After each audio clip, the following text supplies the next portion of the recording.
Bonjour à tous. Dans cette vidéo, nous allons travailler sur les sinus d'un angle aigu. Commençons par une définition. Il faut déjà qu'on soit dans un triangle rectangle. Et alors, le sinus d'un angle aigu est égal au quotient de la longueur du côté opposé à l'angle par la longueur de l'hypoténuse. Donc là encore, comme le cosinus, il s'agit d'une fraction, donc le côté opposé sur la longueur de l'hypoténuse. Faisons un exemple. Un triangle ABC rectangle en A, on va regarder par rapport à l'angle B. Donc BC va être l'hypoténuse et l'angle B, son côté opposé, donc de l'autre côté, on va aller chercher la longueur AC. Donc AC est le côté opposé. Donc le sinus de l'angle B, c'est la longueur AC divisée par la longueur BC.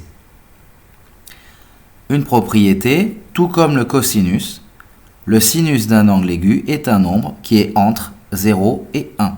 Si vous tombez sur une autre valeur, c'est que vous êtes trompé. Faisons un exemple. Donc on prend un triangle ABC rectangle en A. On a une longueur et un angle. On va calculer la longueur AC, donc le côté opposé. On est dans la géométrie, donc la rédaction s'applique. On sait que ABC est rectangle en A.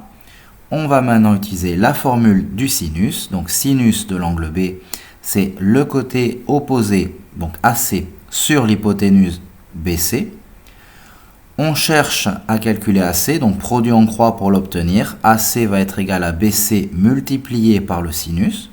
On remplace ce que l'on connaît, donc la longueur et l'angle. Donc 6 fois sinus 30. Calculatrice, et cela nous donne 3 cm. Faisons un deuxième exemple, avec cette fois le calcul d'un angle. Donc on prend un triangle rectangle, on a deux longueurs, donc l'hypoténuse et le côté opposé. On va vouloir calculer l'angle B. On prend un triangle rectangle, donc on le dit. On utilise la formule du sinus, donc côté opposé sur hypoténuse, donc AC c'est 4, l'hypoténuse c'est 6, donc 4 sur 6. Que l'on peut simplifier en 2 sur 3. Et à l'aide de la calculatrice, avec la manipulation inverse ou shift sinus, donc ça nous donne sinus moins 1 ou arc sinus en fonction des modèles de la calculatrice, et vous obtenez 42 degrés environ pour l'angle B. Voilà, cette vidéo sur sinus d'un angle aigu est maintenant terminée, j'espère qu'elle vous sera utile. N'hésitez pas à poster un commentaire ou à regarder d'autres vidéos si nécessaire. Merci.